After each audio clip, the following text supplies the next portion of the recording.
you genetically lazy? What did you do? Well, 1, 2, 3. So I want 3 reasons.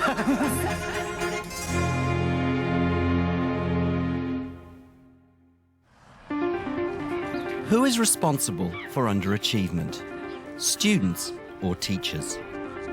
That's the question Tom Barwood and Heather Flint are exploring at St Mary's High School in Cheshunt, Hertfordshire. Flint's a former head with an impressive record in raising standards, while Barwood specialises in boosting students' motivation. St Mary's came out of special measures in 2005, but they're finding it hard to sustain improvements. And the school's contextual value added remains well below average. The school blames a lack of student ambition. Tom and Heather will be returning over the coming months to see if they agree and what can be done.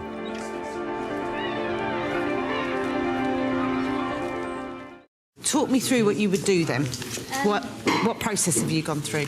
Well, we designed our bag, but Sarah's got it, and we had to write about what we were doing, like write about the stitching and like what process we need to make the bag, and then we've got to design our bag and colour it in and make it, and then about a few weeks I think we're going to be making the bag. Oh, okay. And are you looking at each other's work? Yeah. And are you sort of talking about each other's designs? Yeah. Oh wow, look. Okay. So you've done all that? Yeah. So have you enjoyed the practical side of it? Yeah, we've enjoyed it. Yeah? Oh, thank you. Oh, I'm going to come back and have a look at them when they're finished. Yeah? So who's going to do the best one? Me. Fantastic. Thank you, sir. Really appreciate that. Thank you. I love the sewing. It's brilliant. Yes, it's lovely to be able to talk to students, isn't it? Yes. Oh, it's a real, you come out thinking, wow, they're really enjoying it. So, what are you learning? We're doing about planning for our SATs. You're learning about planning for your SATs? Yeah. Are you worried about your SATs? If we didn't write, if we do like studying now, I don't think we'd be worried when we go for them. Okay. If we're confident. You think you're ready? Not yet. You Soon. are ready, I'm sure you're ready. Soon, we're getting better. So what do you do in this lesson in particular that prepares you for doing well in SAT? Just like going over stuff that we don't really recognise, make us understand it and stuff. How does the teacher know that something you're not really good at? We did the thing where we write stuff on the board where we didn't understand, and then we went all the way through it with it. So do you not feel embarrassed about owning up to what you didn't understand? No, because if we didn't own up, we wouldn't learn. Right.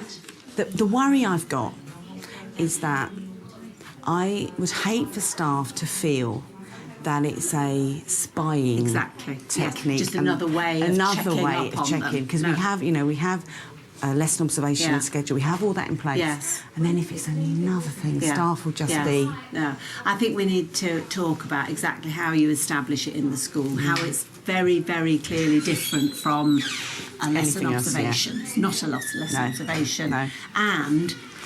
how you give feedback to staff, do you? Is it just as you leave? And also, so what do we do now? That's the next question I was going to have. Is you get this information, okay? You know, the students tell you they like this, they don't like that, they enjoy this area, that area. Yes. Then what do we do with it? Yeah. So, when you look out the window in the classroom, what are you going to see? Is this one going to have a balcony? They said it is going to have a balcony. A balcony? So you can stand there and give little speeches to your friends and followers? Just look out. Just look out. Yeah, well, I think it'd be a nicer view out here, won't it? Be a bit nice than being stuck down there. So you'll be here from year 9, year 10, so 3 years you'll be in this school. So you'll be the first people in. Yeah? So really, it'll be you that sets the tone for the school. And the thing about the schools is this, is what people don't get is school is no more than a collection of buildings. All it makes it is the kids go to school.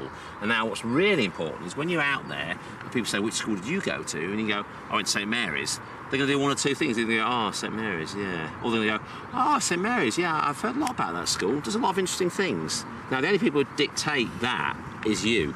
It's not happened by magic, OK? So what we're talking about today is coming back and having to talk about what this school would be like such that it's a place you're proud to come to and happy to come to and talk to other people and say, you should go to my school. So there we are, folks. That is going to be your new school.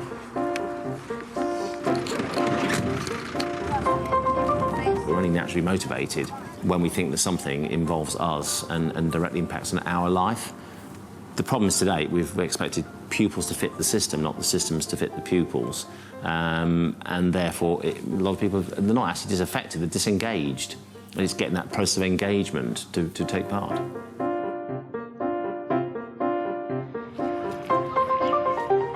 Three months after their first visit, Barwood and Flint have returned for a final day at St Mary's. Tom's here to see some of his students lead an assembly about the new site. And Heather's come to check on the progress of learning walks. And I just know from other schools that I've worked with that learning walks can be a very useful technique for not just focusing the attention of staff on learning, but also engaging them in a longer-term conversation about learning in the school, and particularly where in the past they may have been focusing on behaviour or attendance, where those issues are now less critical. There's a need to move on and make learning really what the school is all about. Senior staff have been practising the walks, and Heather's observing Head of Year 11 Tony Crosby testing a new format based on 3 questions. What are you learning? What helped you learn today? And why do you want to learn? So what's really helping you do this? What's helping you learn about this stuff? Well... How do you know what to do? I'm getting help by the teachers. I don't really know, but the teachers are telling me, like, what I have to do because I'm quite behind. OK, so Miss is giving you extra help with this particular thing. Yeah. OK, so I'll just put that. And... So just before you move on, can I ask Charlie, what grade are you expecting to get, Charlie, in your GCSE? For ICT. What grade do you think you'll get for ICT? Hopefully a C, hopefully. When you say hopefully a C, is that what you're predicted to get? That's your predicted grade. Yeah. And do you have a target grade that's higher than that, you know, that you could, if you really pulled out all the stops, you might get a B? Yeah, hopefully, yeah. Sorry to interrupt there. I just wondered whether it might, particularly with Year 11, to tighten up the questions a bit, much more, you know, what grade are you realistically going to get? Is that the one you're aiming for? Do you know what you need to do to get the C or the B? It's interesting, isn't it, how these questions are a little bit generic, but there's lots of ways that you can extend from them. Yes. Now, I think they're a good starting point, but I think you'd lose a lot if you just said those. I mean, like I say. Okay. You're inevitably going to ask more questions, otherwise it will be very sterile. But I also think you might want to consider, and I'll raise this with the head, using this to focus on school priorities at a particular time. So slightly more focused questions. Otherwise, you put a lot of energy into setting it up, it seems to be going well, and then it just dribbles away. Because it hasn't maintained the momentum and the focus. I know. As far as the impact, the number of on-calls in the week has been reduced significantly. Interesting. Now, which I think is very interesting. If that is partly because all of the leadership team are around more than they would have been. Yes. And the focus has shifted slightly. The leadership team is looking at good practice and learning rather than just having to come out for incidents and things that have gone wrong. I'd like to see it become embedded in school practice, generally. Where do you think the blocks are to that happening then? I think one of the blocks is it is a huge step change for St Mary's. And on-call is a system that has been up and running for years. And students are used to it, staff are used to it. So I think we've got quite a lot. There's a lot. It's a huge amount to do. Tom's hoping students will be inspired by hearing what their peers have to say about the new site. It's a rather cramped little place, which of course it was really fine when it was built in 1959. Are you saying it's too old? It's time this place was finally sold. Then with the money we could pay to create the school our way. Now stop! Imagine, let's see, just what could St Mary's be? This shows exactly how the new St Mary's will look like. It's really exciting. I mean, look at this. Oh, yeah. Very interesting. This shows that the new St Mary's will have 50 classrooms. 50? Yep, and 7 completely new computer suites. Where? There, and there, and there, and there, and there. Ooh. It's going to be good for lots of people. I mean, look at the size of the sports hall. It's about the size of an iPod. Personally, yeah, I think that the school's changed a lot, and I think we've changed the reputation of the school. Because when I joined, everyone was saying, no, don't go to St Mary's, it's a bad school. Really? Yeah, and like nowadays, everyone, like more people are joining our school. OK, so the school has improved. What needs to carry on happening to make it even better? I think Miss Benbow, because what's been helping it is she tells us the progress of the school, like what's happening, and then we sort of tell our friends who tell like everyone else, and then it's like known as a good school. So to make it better is just to get more progress and then to let everyone else know. Because like they've taken these two to the new site. I think they should do that more often. Right, so visit the site for other people, regular updates, what's happening, where we're at, like a newsletter. Yeah. I think that the school should listen to students and see what they want in their new school, so that if they get what they want in the new school, then they'll be looking after it more. Yeah. Like go on YouTube or something and create an account, yeah, and put our stuff onto it. Yeah. YouTube. I don't think MySpace. Yeah. We can have a MySpace for the school. Or a website, yeah. Finally, Tom and Heather report back to the head. They're all for putting the little presentation that we did this morning on the website, or doing it on YouTube or MySpace. You know, they're kind of level of things that then telling other people about it. They're quite proud of it.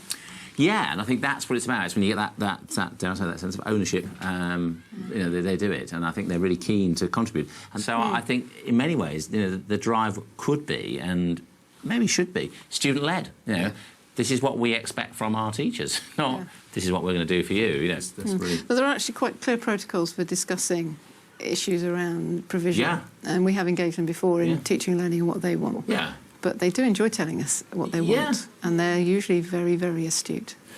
The issue that you described to us that you want to tackle was one of low aspirations and moving towards developing your learning culture further. But I don't think we've found a great deal of under-aspiration on the part of the pupils, have we? You know, as you said, we've found articulate pupils who are ambitious for the school and themselves. So maybe the focus does need to shift somewhere along the line. I'm sure there are pupils who don't expect enough of themselves, but there might also be staff who have got low expectations of the pupils. The pupils are more capable than they might expect. Yeah. I mean, we have seen aspirational work from students and this very positive culture beginning to grow. I think one of our queries is what we do to make them independently think that way. Because otherwise we end up with exhausted teachers, with students that are all ready to soak it up. It might well be that you could use the learning walks to encourage both independent learning amongst the students, but also amongst the staff, the idea that that's what we're aiming for. Yeah. And I think you can come up with questions that are much more targeted to what you want to find out. The link, I think, was missing, and you might want to challenge me on, is the link between learning and their pupils' own understanding of their either level of attainment in Key Stage 3 or their GCSE grades in Key Stage 4. And I thought you might want to use this as an opportunity to link the data that the school has with the pupils' own understanding of what they're learning and why and how they're going to make progress in particular. We have a very complete monitoring and observation form for observers to use when they're in lessons. Maybe we got ourselves muddled in that we're getting that information there. Yes. Or we have a go at finding the information there. Yes. But maybe it needs to come into that other context as well, that more positive context. That we're just interested in knowing about your learning. Take the point.